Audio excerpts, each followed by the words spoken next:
તો જે આંદોલન હતું એ પાવરગ્રીડ કંપની પોતાના જે થાંભલા નાખે છે, ઇલેક્ટ્રિસિટીના જે થાંભલા નાખે છે અને તેનું પૂરતું વળતર ખેડૂતોને નથી આપતા, તેને લઈને આંદોલન હતું. પરંતુ હવે જે આ ખેડૂતોની રેલી છે તે કોંગ્રેસ પ્રેરિત થઈ ગઈ છે, જેના કારણે હવે આમાં બે ફાટા પડી ગયા છે. અમુક ખેડૂતો મક્કમ થઈને આગળ વધી રહ્યા છે, ગાંધીનગર બાજુ વધી રહ્યા છે, જ્યારે અમુક જે ખેડૂતો છે જે ઓગણજમાં કોંગ્રેસની સભા હતી ત્યાં તેઓ આવ્યા છે. તો ખેડૂતોનું એક જૂથ ગાંધીનગર તરફ જવા માટે રવાના થયું છે અને જે મહત્વના સમાચાર મળી રહ્યા છે, વીજ કંપની સામેના ખેડૂત આંદોલનમાં હવે બે ફાટા પડી ગયા છે અને હવે આ જે આંદોલન હતું તે ફંટાઈ ગયું છે. આંદોલન કોંગ્રેસ પ્રેરિત હોવાનો અનેક ખેડૂતોનો દાવો થઈ રહ્યો છે અને તેમને ભોળવ્યા હોવાનો પણ તેઓ દાવો કરી રહ્યા છે. ખેડૂતોનું એક જૂથ ગાંધીનગર તરફ જવા માટે મક્કમ છે, તેઓ સતત આગળ વધી રહ્યા છે. ખેડૂતોનું બીજું જૂથ કોંગ્રેસની સભામાં જવાના મૂડમાં જોવા મળી રહ્યું છે.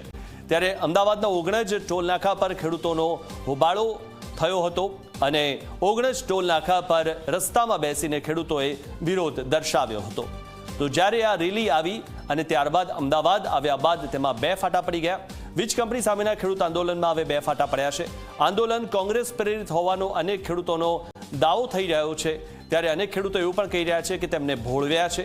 ખેડૂતોનું એક જૂથ ગાંધીનગર તરફ જવા માટે મક્કમ છે, તેઓ સતત આગળ વધી રહ્યા છે. ઘણા ખેડૂતો ચાલતા ચાલતા પણ ગાંધીનગર તરફ જવા માટે આગળ નીકળી ચૂક્યા છે. અમદાવાદના ઓગણજ ટોલ નાકા પર ખેડૂતોનો હોબાળો થયો હતો અને હવે આ જે આંદોલન છે, જે આ રેલી છે, તેમાં બે ફાટા પડી ગયેલા જોવા મળી રહ્યા છે. કારણ કે હવે જે આ રેલી છે, ખેડૂતોની રેલી છે, ખેડૂતોનું જે આંદોલન છે તે હવે કોંગ્રેસ પ્રેરિત થઈ ગયેલું છે, જેના કારણે હવે અત્યાર સુધી એવું કહેવાતું હતું કે આમાં કોઈ પણ રાજકીય પક્ષ નહીં રહે, કોઈ પણ રાજકીય રંગ આને આપવામાં નહીં આવે. પરંતુ આખરે આ જે આંદોલન છે તેને રાજકીય રંગ મળી ગયો છે. કોંગ્રેસ જે છે તે આને પોતાની રેલી ગણાવી રહ્યું છે અને ખેડૂતોની જે આ રેલી છે, ખેડૂતોનું જે આંદોલન છે તે હવે કોંગ્રેસ પ્રેરિત થઈ ગયું છે. ત્યારે હવે આ રેલીમાં બે ફાટા પડી ગયેલા જોવા મળી રહ્યા છે. ખેડૂતોના આંદોલનમાં બે ફાટા પડ્યા. ઓગણજ ટોલનાકા પર રસ્તામાં બેસીને ખેડૂતો વિરોધ કરી રહ્યા છે. ત્યારે વીજ કંપની સામેના ખેડૂત આંદોલનમાં હવે બે ફાટા પડ્યા છે. મુખ્ય મુદ્દો જે હતો તે પાવરગ્રીડ કંપનીને લઈને હતો.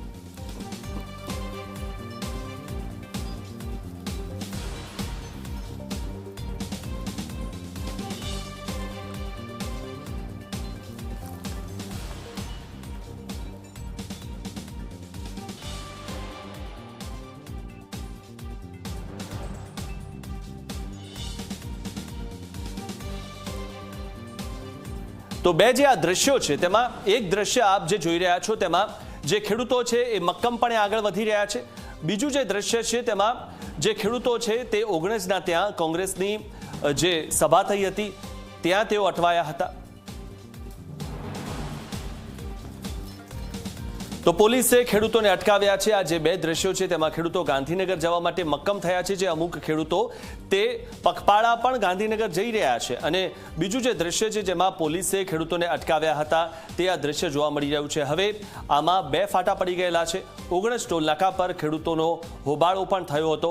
પોલીસે ખેડૂતોને અટકાવ્યા હતા અને ખેડૂતો ગાંધીનગર જવા માટે મક્કમ થયા છે. તે દ્રશ્યો પણ આપણે ટીવી સ્ક્રીન પર જોઈ રહ્યા છે. ત્યારે અમુક જે ખેડૂતો છે તેઓ મક્કમ છે, ગાંધીનગર જવા માટે મક્કમ છે અને ભલે ટ્રેક્ટર લઈને તેઓ ન જઈ શકે પરંતુ ચાલતા પણ પગપાળા તેઓ ગાંધીનગર પહોંચવા માટે મક્કમ થયા છે. ત્યારે ઓગણજથી આગળ આ ખેડૂતો વધી રહ્યા છે અને ગાંધીનગર જવા માટે તેઓ મક્કમ રીતે આગળ પગપાળા પણ જઈ રહ્યા છે. ત્યારે પોલીસે ઘણા બધા ખેડૂતોને અટકાવ્યા પણ હતા અને ઓગણજ પાસે કોંગ્રેસની સભા હતી, ત્યાં પણ ઘણા બધા જે ખેડૂતો છે તેઓ પણ સભામાં આવ્યા હતા. ત્યારે સૌથી મહત્વની વાત એ છે કે પાવરગ્રીડ કંપનીને લઈને આ જે આખો મુદ્દો ઉઠ્યો હતો, કારણ કે પાવરગ્રીડ કંપની જે મનમાની કરી રહી હતી અને તેની સામે ખેડૂતોએ મક્કમપણે આ વિરોધ દર્શાવ્યો હતો અને આ વિરોધ છેક ગાંધીનગર સુધી કરવાનો ખેડૂતોનો વિશ્વાસ હતો અને એના માટે આ આંદોલન થયું હતું. પરંતુ હવે આ આંદોલનમાં બે ફાટા પડી ગયા છે. હવે આ આંદોલન કોંગ્રેસ પ્રેરિત થઈ ગયું છે. ત્યારે સૌથી મહત્વની વાત એ છે કે ખેડૂતોની જે વાત છે તે હવે ગાંધીનગર સુધી પહોંચશે કે નહીં. ખેડૂતોની જે આ વાત છે કે જે રીતે તેમના ખેતરમાં પાવરગ્રીડ કંપની દ્વારા જે ટાવર ઊભા કરી દેવામાં આવે છે અને તેમને પૂરતું વળતર મળતું નથી, ત્યાં પણ પોલીસ દમન થતું હતું, જેના કારણે ખેડૂતો આગળ આવ્યા. મક્કમપણે તેમણે આંદોલન કર્યું અને આ આંદોલન છેક તેઓ ગાંધીનગર સુધી લઈ જવા માટે મક્કમ બન્યા, પરંતુ હવે રસ્તામાં એટલે કે અમદાવાદ આવતા ઓગણજ પાસે હવે આ જે આંદોલન છે અથવા તો આ જે રેલી છે તે રેલીમાં હવે વિભાગ થઈ ગયો છે, બે ફાટા પડી ગયા છે, કારણ કે તેમાં રાજકીય રંગ ભળી ગયો છે। કોંગ્રેસ પણ તેમાં જોડાઈ છે અને હવે કોંગ્રેસ આ રેલીને કોંગ્રેસની રેલી કહી રહી છે, ત્યારે ખેડૂતોનું એક જૂથ ગાંધીનગર જવા માટે મક્કમ થયેલું પણ જોવા મળી રહ્યું છે, કારણ કે તેઓ પોતાના જે પ્રશ્નો છે તેમને પડતી જે મુશ્કેલીઓ છે, પાવરગ્રીડ કંપની જે પોતાની મનમાની કરી રહી છે તે મનમાની દૂર થાય તેવો જ ખેડૂતોનો એક વિશ્વાસ છે અને તે વાતની રજૂઆત કરવા માટે ખેડૂતો ગાંધીનગર તરફ આગળ વધી રહ્યા છે। પોલીસ જે છે તે ખેડૂતોને સમજાવી રહી છે।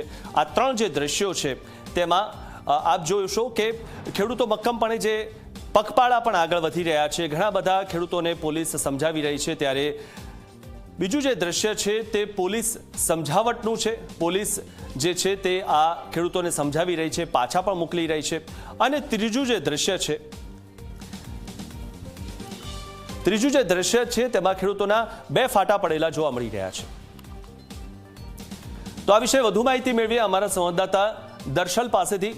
દર્શલ, જે રીતે હવે આ જે આંદોલન છે, જે રેલી છે તે ઓગણજ પાસે તો પહોંચી, પરંતુ શું લાગી રહ્યું છે કે ગાંધીનગર સુધી જશે? કારણ કે હવે બે ફાટા પડી ગયા છે અને આને રાજકીય રંગ પણ આવી ગયો છે।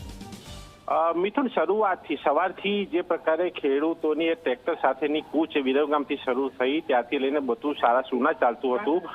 ખેડૂતોને કહેવામાં આવ્યું હતું કે વિરમગામથી તેમને ગાંધીનગર જે છે એ લઈ જવામાં આવશે અને ગાંધીનગર સરકારમાં એ તેમના પ્રશ્નોની, ખાસ કરીને મુખ્ય એ વીજ પોલ જે ખેતરોમાં લગાવવામાં આવે છે, જે દાદાગીરી કરીને પોલીસ સાથે એ દાદાગીરી કરીને વીજ પોલ લગાવવામાં આવતા અને વળતર નહીં આપતા હોવાના જે આક્ષેપો હતા, એના સિવાય ખેડૂતોના પણ અન્ય મુદ્દા હતા અને 5 થી 10 જેટલી મુખ્ય માંગણી સાથે આજે આ એક કૂચ ટ્રેક્ટર સાથેની ગાંધીનગર સુધીની કરવામાં આવી।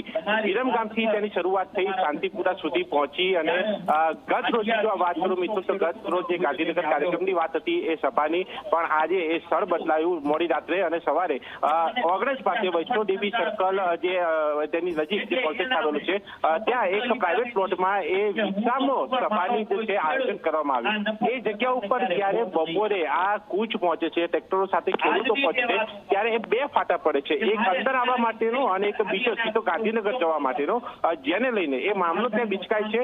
ખેડૂતો એસપી રિંગ રોડ ઉપર ભેગા થાય છે ટ્રેક્ટરો સાથે, જ્યાં પોલીસ પણ દોડી આવે છે।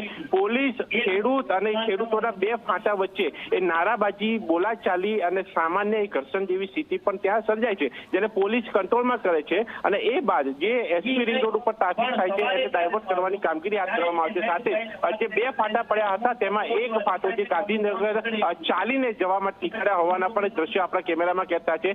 તેમની સાથે પણ વાત કરી હતી, તેમાં તેમણે જણાવ્યું હતું કે અંદર જે કાર્યક્રમ જે છે એ કોંગ્રેસ તરફથી આયોજિત છે અને એક રાજકીય કાર્યક્રમ છે, માટે તેઓએ અંદર નથી જવું। એક ખેડૂતોનો વાત છે, ખેડૂતોના મુદ્દાની વાત છે, માટે તેઓ ગાંધીનગર જશે ત્યાં રજૂઆત કરશે। બીજો એક પક્ષ હતો, બીજો ફાટો હતો એક અંદર આવવા વાળો, એમનું કેવું હતું કે આ એક વિસામોનું સ્થળ છે, એ બાદ અહીંયા સુધીની મંજૂરી મળી છે, એ બાદ અહીંયાથી 11 કે 51 ટ્રેક્ટર સાથેની જે વાત ગાંધીનગર રજૂઆત કરવા માટેની છે, મંજૂરી આપશે ત્યાં જવામાં આવશે અને ત્યાં રજૂઆત કરવામાં આવશે। આ બે ફાટાની એ સમજણ અસમજણના કારણે એ મામલો બિચકાયો, પરિસ્થિતિ બગડી, તેને કંટ્રોલ લેવાની પરિસ્થિતિ ચાલી। એ બાદ હવે એક ટ્રાફિક કંટ્રોલ કરીને કેટલા લોકો જે બહાર ઉભા રહેવા વાળો વર્ગ છે બહાર ઉભો છે, અંદર પહોંચવા વાળા અંદર પહોંચી ચૂક્યા છે, ત્યાં એ વિસામો સભામાં એ સંબોધનની કામગીરી અહીંયા ચાલુ, એક પ્રક્રિયા, એ સંબોધન અહીંયા ચાલુ થઈ ચૂક્યું છે અને ત્યાં ખેડૂતોના પ્રશ્નોની ચર્ચા કરવામાં આવી રહી છે। ત્યાં સીધી રીતે જણાવવામાં આવી રહ્યું છે કે ખેડૂતોનો મુદ્દો છે, ખેડૂતોની વાત છે, ન કે રાજકીય પક્ષની વાત છે। અમિત ચાવડા જે કોંગ્રેસમાંથી છે તેની સાથે પણ 24 કલાકે વાત કરી હતી, તેમાં પણ તેમણે જણાવ્યું કે અહીંયા આ ખેડૂતોનું મંચ છે, ન કે રાજકીય કે કોંગ્રેસનું મંચ છે। ખેડૂતોના મુદ્દાની ચર્ચા છે, એટલે કે ભલે કોંગ્રેસ અહીંયા છે, કોંગ્રેસ ખેડૂતોની સાથે છે, પરંતુ વાત અહીંયા ખેડૂતોની છે। પણ ક્યાંક આ વચ્ચે આ એક મામલો બન્યો કે જેના કારણે એ ખેડૂતોના બે ફાટા જોવા મળ્યા, જે બે ફાટા સામસામે સમજણ કરવામાં લાગ્યા। સાથે જે અહીંયા આયોજકો હતા એમાં એક લાલજી દેસાઈ તે બહાર પણ ગયા એસપી રિંગ રોડ ઉપર, જ્યાં ખેડૂતો સાથેની ચર્ચા પણ ચાલી, ત્યાં સમજાવવાના પણ પ્રયાસ કરવામાં આવ્યા અને ખેડૂતોને એ બહારથી અંદર લાવવાની કામગીરી પણ કરવામાં આવી। આ દ્રશ્યો તમામ જે છે એ કેદ થયા અને અત્યારે હાલ એ પરિસ્થિતિ શાંત કરીને એસપી રિંગ રોડ ઉપર ટ્રાફિક નિયમોનુસાર શરૂ કરીને અંદર હાલ જે છે એ સંબોધન ચાલી રહ્યું છે